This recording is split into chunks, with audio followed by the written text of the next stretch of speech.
जिन्होंने पूर्वोत्तर भारत के लिए काम किया, यात्राएं शुरू की, बहुत पहले से काम किया, लेकिन एक फोकस्ड काम कि सभी शहरों में पूर्वोत्तर के बाहर पूर्वोत्तर के जो बच्चे रहते हैं उनको उनकी अड़ी अड़चन में फोकस्ड हेल्पलाइन ये पहले माय होम इंडिया की है। और आज मैं आपको बताने में हर्ष का बोध मुझे हो रहा है कि 75,000 से अधिक ऐसे प्रसंग है कि जिसमें अत्यंत संकट के समय में माय होम इंडिया ने लोगों को मदद की है।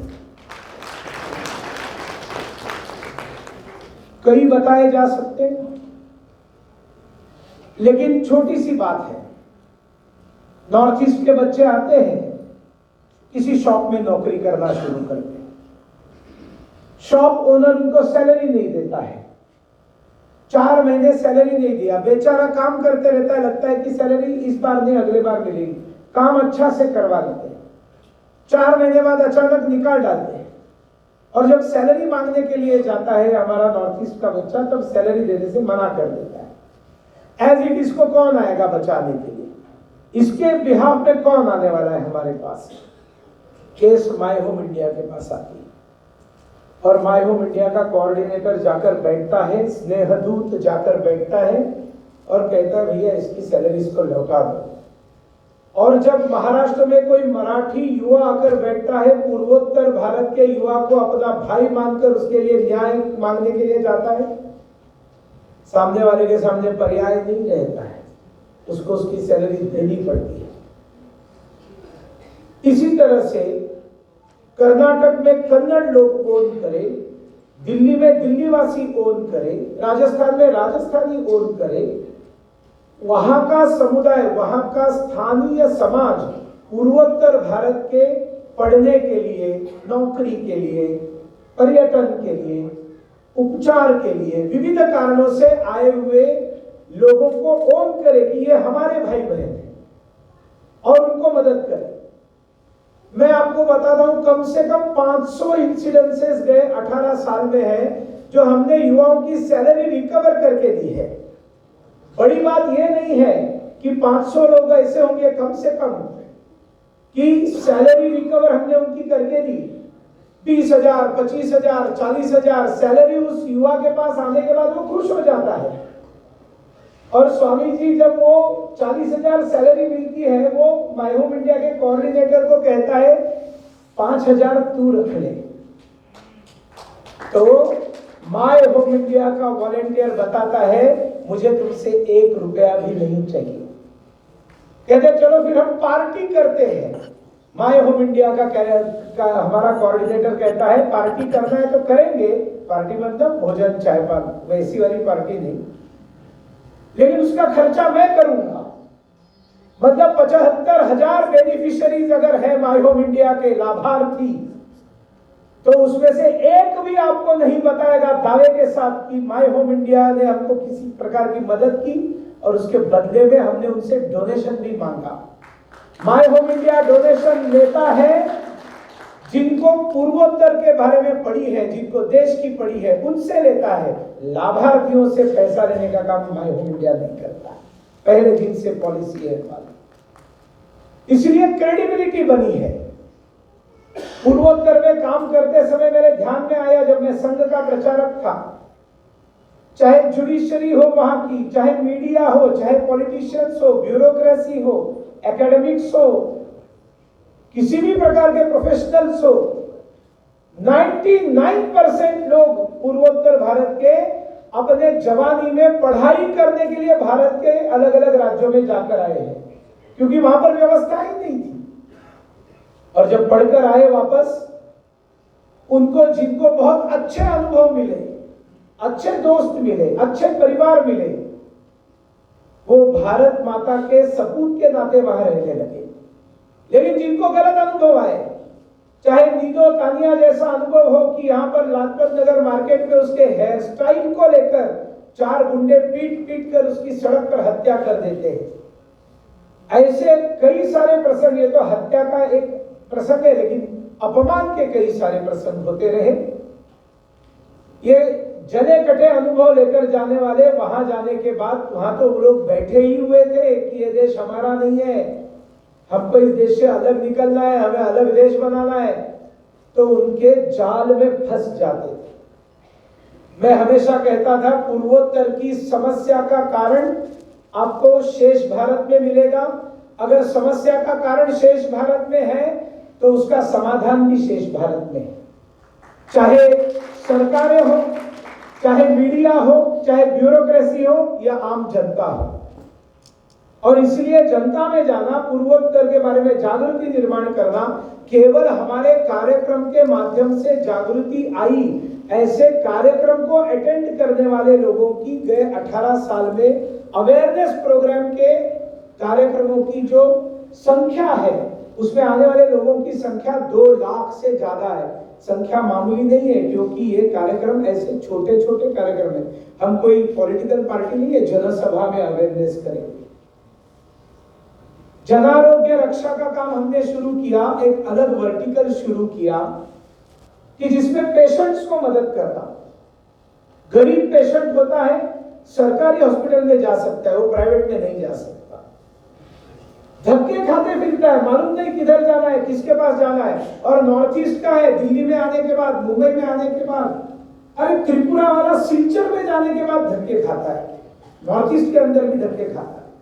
पहचान कर हमने जन आरोग्य रक्षा हेल्पलाइन टू पेशेंट्स चालू किया और आज हमारे 1.25 लाख से ज्यादा बेनिफिशियर्स है माय होम इंडिया के, केवल मेडिकल हेल्थ हेल्पलाइन के 1.25 लाख से ज्यादा। उसमें से 90,000 का तो पूरा डेटा पड़ा हुआ है। हमारा तो कार्यकर्ता नेकी कर कुएं में डाल करते रहता है। बाद में मैंने बताया ऐसा नहीं चलेगा, डॉक्यूमेंटेशन जरूरी है, अच्छा काम करो, लिख के भी रखो किस किस के लिए क्या क्या किया। 2 लड़कियां शिलोंग से आई, एक कोई सलमान नाम का लड़का उनको शिलोंग से हाउस कीपिंग के लिए लेकर जाता हूं करके लेकर गया था मुंबई। सस्पिशियस बातें कर रहा था। लड़कियां छत्रपति शिवाजी टर्मिनस में उतरी, क्वेश्चनिंग करने लगी, लड़का भाग गया। ये 2 लड़कियां अनाथ हो गई, 8वीं 9वीं की लड़कियां बाल गृह में रखी गई। हमें पता चला, हम छुड़वाने गए। 22 दिन लगे उन 2 बच्चियों को वहां से निकालकर घर में भेजने के लिए। 22 दिन रोज मैं बाल गृह में जाता था। मैंने देखा 150 लड़कियां पड़ी है, कोई ओडिशा, कोई छत्तीसगढ़, कोई बिहार, कोई बंगाल। और वो बोली अंकल हमको भी हमारे घर भेजिए, ये छात्रा ये बाल गृह वाले भेजते नहीं है। तब हमें समझ में आई समस्या बाल गृहों में फंसे हुए बच्चों की। डॉक्टर हरीश शेट्टी हमारे अखिल भारतीय अध्यक्ष है, विश्वविख्यात साइकेट्रिस्ट है। हम सब लोग इकट्ठा बैठे और हमने प्रोजेक्ट लॉन्च किया सपनों से अपनों तक। और उस दिन से उन 2 लड़कियों को छुड़ाकर अपने घर में भेजा। उसके बाद में इस देश के 72 children homes, 72 children homes from 23 states of this country, इस देश के 23 राज्यों के 72 चिल्ड्रन होम में से 3,500 बच्चों को इस देश के 32 राज्यों में उनके माँ बाप के पास सही सलामत पहुंचाया। तालियां बजाने की आपको इच्छा तब होगी जब आपको पता चलेगा हमारे युवाओं ने गूंगे बहरे, जिनको कहा जाता है डिफरेंटली एबल, कहना सुनाई नहीं देता है, बोल नहीं सकते, ऐसे लोगों को इशारों में माँ बाप ढूंढ के निकाले, घर ढूंढ के निकाला और ऐसे लोगों को माँ बाप के साथ रियूनाइट किया। हमने नेपाल के 25 बच्चों को रियूनाइट किया है, हमने बांग्लादेश के बच्चों को रियूनाइट किया है। 3,500 माय होम इंडिया का ट्विटर हैंडल फॉलो कीजिए, आप देखेंगे रोज 2-3 स्टोरीज मिलेगी कि आज यहाँ से बच्चे को निकाला वहां पहुंचा दिया, यहाँ से निकाला वहां पहुंचा दिया। अरे कौन कर रहे हैं? हमारे पास फंड्स नहीं थे किसी एमएसडब्ल्यू को हायर करके 50,000 सैलरी देकर रखना। जो माय होम इंडिया में ड्राइवर के नाते आया, जो कुक के नाते आया, जो हाउसकीपर के नाते आया, जो ऑफिस बॉय के नाते आया, उसने जाकर बाल गृह में काउंसलिंग चालू किया, स्किल एक्वायर किया। दिल्ली के तुगलकाबाद के प्रयास चिल्ड्रन होम के विवेक नाम के एक लड़के को 15 साल बाद हमने उसके मां से मिलाया। उसने तो आशा छोड़ दी। ऐसे कई कार्यक्रम समरसता के लिए किए हुए कार्यक्रम, राष्ट्रवाद पर मंथन के व्याख्यान और अवार्ड फंक्शंस। पूर्वोत्तर में कई लोग हैं जो छुटे हुए लोग हैं, जो काम कर रहे हैं, जिनको जानकारी दुनिया को नहीं है, और ऐसे सब छुटे हुए अवार्ड देने का काम हमें अतुल जोग जी करते आए हैं। हम जब अवार्डी चुनने की बात होती है, हम टीम तो बनाते हैं, लेकिन हम वहां के जो काम जिन्होंने एक्चुअली किया है, ऐसे लोगों से हमने नाम निकाले। कर्मयोगी अवार्ड तो बाद में शुरू हुआ, वन इंडिया अवार्ड मुंबई में शुरू हुआ। ONE अवर नॉर्थ ईस्ट का एब्रिविएशन, पहला अक्षर उठाइए, अवर नॉर्थ ईस्ट का वो वन बनता है, वन इंडिया। बिना पूर्वोत्तर के भारत एक हो नहीं सकता। इस भावना से जिसने काम किया, ऐसे व्यक्ति को अवार्ड, और कई सारे अवार्ड दिए। हमने जिनको अवार्ड दिया उनमें से 3 अवार्डीज को भारत सरकार ने बाद में पद्म पुरस्कार दिए। मैं मंच छोड़ूंगा क्योंकि आज मंच अतुल जोग जी का है, क्योंकि हमें जो विभूति सामने बैठी है जगदम्बा मल जी, इनके बारे में बेस्ट अगर कोई बता सकता है तो अतुल जी बता सकते हैं। इसलिए मैंने अतुल जी से निवेदन किया कि आपका कोई प्रवास होगा तो आप कैंसिल कीजिए, क्योंकि जगदम्बा जी को कर्मयोगी अवार्ड देना है, क्योंकि उन्होंने उनके साथ 10 साल कम से कम साथ में काम किया है नागालैंड के अंदर। मिजोरम के एक महिला को वन इंडिया अवार्ड 18 तारीख को मुंबई में दिया जाएगा, 13वां वन इंडिया अवार्ड दिया जाएगा। कौन है वो महिला? वो महिला है कि जिसके 2 बेटे 2 बेटियां थी। वो महिला जब छोटे से बड़ी हुई तब लाल डेंगा खून बहा रहे थे मिजोरम देश अलग करने के लिए। मिजोरम में कोई छत्रपति शिवाजी महाराज नहीं हुए थे, कोई राजमाता जिजाऊ नहीं हुई थी, न कोई संत तुलसीदास हुए थे, न कोई नारायण गुरु हुए थे। वहां तो ईसाइयत ही ईसाइयत थी, भारत के विरोध में ही सब कुछ चल रहा था। उस महिला ने अपने 2 बच्चों में से एक बेटे को, ईसाई महिला ने भारतीय सेना में भर्ती किया। सन 2004 में आतंकवादियों के साथ लड़ते हुए वो जो बेटा था उसका, वो बलिदान दे गया। जिस तिरंगे में उसकी डेड बॉडी आई, उस तिरंगे को उस मैया ने आज भी संजोकर घर में रखा है। लेकिन 2004 में बड़े बेटे का बलिदान होने के बाद उस मां ने 2005 को अपने दूसरे बेटे को सेना में भर्ती कर दिया। ये अगर हरियाणा में होता है, ये आंध्र प्रदेश में होता है, ये महाराष्ट्र में होता है, तो बहुत स्वाभाविक है। हमें ऐसा इतिहास मिला, ऐसी शिक्षाएं मिले, ऐसे संस्कार मिले, ऐसे महापुरुष मिले कि जो स्वाभाविक ढंग से ऐसी घटनाएं घटती है। मिजोरम में ऐसा कुछ नहीं है। उल्टा भारत के खिलाफ सब कुछ मिलेगा, लेकिन देहात में रहने वाली एक ईसाई महिला, आज उनको लेकर आना है हमको वहां से, उनके गांव से, तो उनके पास गाड़ी नहीं है। हमें उनको घर से उठाकर लेकर आने के लिए हमें गाड़ी की व्यवस्था करनी पड़ती, पैसा नहीं है उस महिला के पास। देश के लिए प्यार है, देश के लिए समर्पण है। अब आप मुझे बताइए, इस महिला को पुरस्कृत करना चाहिए या नहीं? बोलिए, करना चाहिए या नहीं? हम कर रहे हैं। ये माय होम इंडिया है। कर्मयोगी अवार्ड में हमने कंडीशन रखी कि जरूरी नहीं कि पूर्वोत्तर का हो, ऐसा व्यक्ति भी हो सकता है जो पूर्वोत्तर के बाहर का है लेकिन जीवन लगा दिया है पूर्वोत्तर के लिए, क्योंकि ऐसे भी बहुत लोग, ऐसे भी लोगों को हम पुरस्कृत करेंगे। जगदम्बा जी एक ऐसे व्यक्ति हैं जो गोरखपुर के हैं, लेकिन कम से कम 25 वर्ष नागालैंड में जब घमासान था, आतंकवाद चरम सीमा पर था, जब नॉन ट्राइबल चेहरा देखते ही गोली खाने की बहुत बड़ी संभावना थी, तब ये जो पोशाक आप देख रहे हैं, इसी पोशाक में 25 साल कोहिमा के सड़कों पर निडरता से घूमने वाले जगदम्बा मल, उन्होंने कार्य बहुत बड़े किए।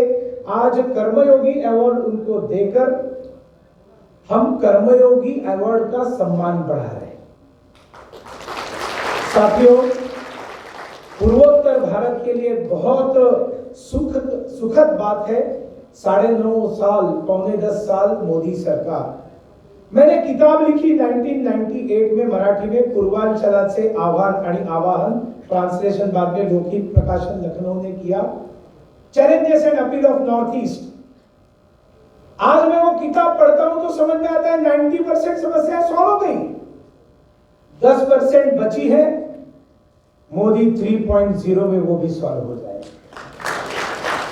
लेकिन हमें देश को विकसित भारत करना है।